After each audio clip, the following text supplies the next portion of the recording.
We all have the same condition. It's called life.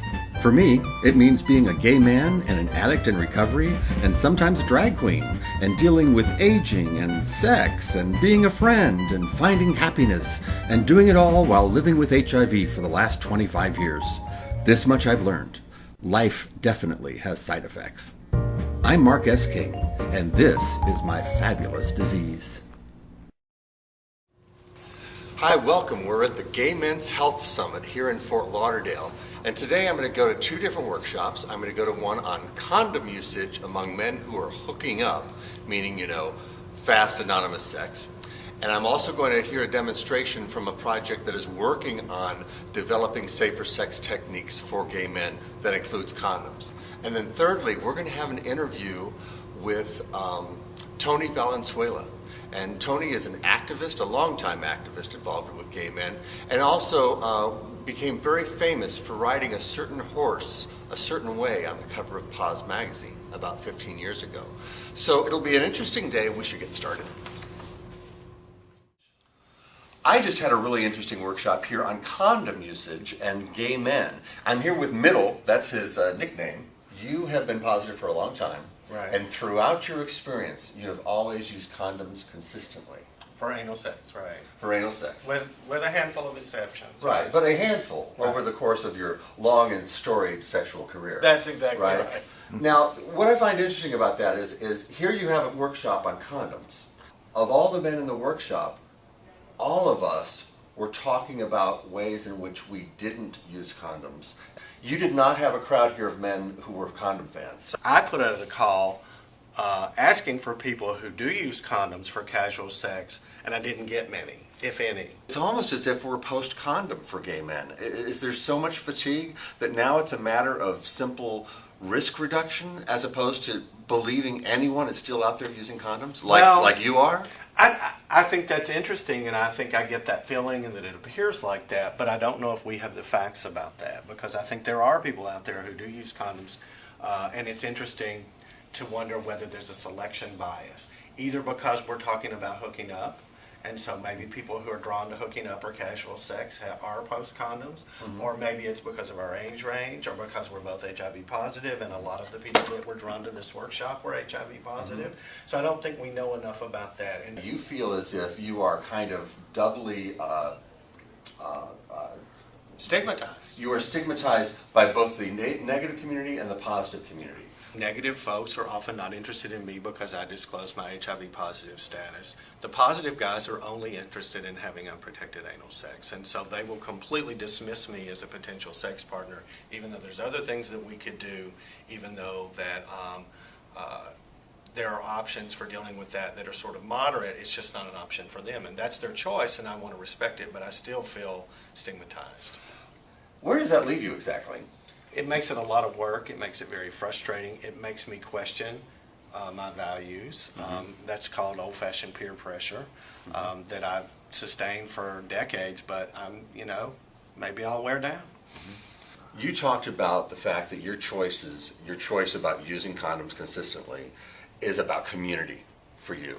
I wonder how, when we're making these decisions, we get beyond thinking of our own choices and what that role has in uplifting and holding the community. And so for me, I fall into this traditional family role. If I'm significantly older or more experienced, I feel like I have to have a stronger influence on the choices that are made than someone who is my peer in terms of experience. Here you have a gay man who is sexually active, and because he chooses to use condoms consistently, we consider him old-fashioned.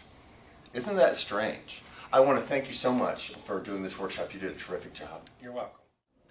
I've just been to another great workshop, and this one was hosted by people with Broward House here in Fort Lauderdale. And you're the director of Broward House, is that right? Yes, I'm This Robert. is Robert. How are you doing? Nice to meet you. It was nice work you just did in this workshop. Thank you. And your assistant, Jacques. Yes. Hello. Nice to meet you. You too. You had the very trying task of making safer sex interesting to a room full of gay men. What it really comes down to is you have to think of all the fun things you can do outside of it. Don't think about the condom itself. Think about the ribbed versions, the flavored versions. Think about the different ways of putting it on that eroticize it and make the experience more pleasurable because of the condom, not in spite of it. That's really where I like to focus on, is that the condom is an extra material, an extra tool that can interest and excite it and make it more interesting, something different, not something you have to have fun with besides the fact. Though, because I had to use a condom, so how are we going to have fun even though the condom's there? I'm going to have fun because the condom's there, you know? How old are you? I'm 22. Oh, he talks a lot, doesn't he, Robert? Yes, he sure You know, does. do you believe a word you just said? Yeah, completely You know, and entirely. that gives me so much hope. How responsive are people your age to this message of condom use? I mean, unfortunately, Really? yeah. Truly? When it really comes down to it, it's still a difficult process. If the person doesn't have that mentality to begin with and aren't willing to listen to that mentality, it's going to take time. Are you targeting younger gay men like this? We do focus towards the 18 and 30-year-olds. We feel that this is a time in their life that they'll be more open to hearing and being more receptive to a safer sex practice than a lot of the gentlemen that are 40 and older. This is an opportunity to draw those individuals that are just out of high school, before they've gone to college, and some even that are in college at this point, to be able to come to a venue that's outside of the bars and the clubs, and where they can hear of healthy, safer sex practices, and then they can make that educated guess whether or not they want to engage in that or not. Well, how easy is it to instill in younger men, whether they're gay or not, a sense of community and caring about other people enough to use a condom? Well, that is the exact essential of our program. Our program fosters an environment for individuals of that age group to be able to come, build relationships with one another, share important topics within the gay community, as well as HIV and different things that are going on in the community today. So once they start feeling better about themselves and are interacting and building healthy relationships with other individuals that are caring and concerned about each other, that's when you can start engaging and protecting them physically as well as emotionally. Thank you for your work, because doing this basic safer sex education stuff is not easy, especially in a community that has gotten a little lax over the years. So thank you very much. I appreciate it. Thank you. Okay. I believe in our movement.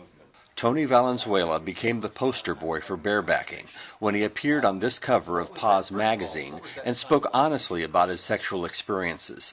I met with Tony at this summit, and he talked about his infamy and safer sex campaigns today. It took me off guard because I was speaking about sex without condoms in the context of prevention, and how HIV prevention had always put forth the idea that, use a condom every time, and safer sex was hotter sex, and how I was, observing what many people had observed. That's not what's being practiced all the time, and especially for POZ guys.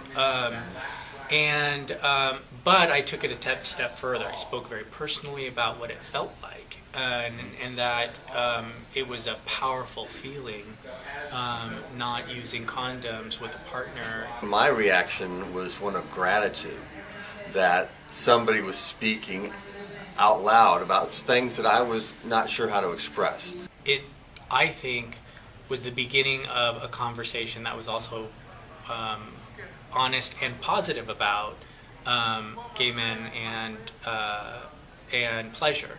What do you say to people out there who are trying to do good old-fashioned yeoman work with condoms these days? I think that there are a lot of men who use condoms regularly, and the story is often about when we don't and the reasons why we don't. But I think there need to be more narratives around the men who use them consistently and what that means to them. Condoms are a sacrifice, and we always should have fessed up to that. There was a lot of trauma after AIDS, and so I also understand where a lot of the reaction came from. So it was an emotional reaction born out of grief and out of just tremendous grief. That's impossible for anyone who wasn't in it to understand. Do I think that the reaction against me was right? I don't, but it's understandable. And concern over about our health is understandable. And wanting to, to sort of foster community of care, that's a good goal, and that's what we should do. But we also need to make individual choices that work best for us.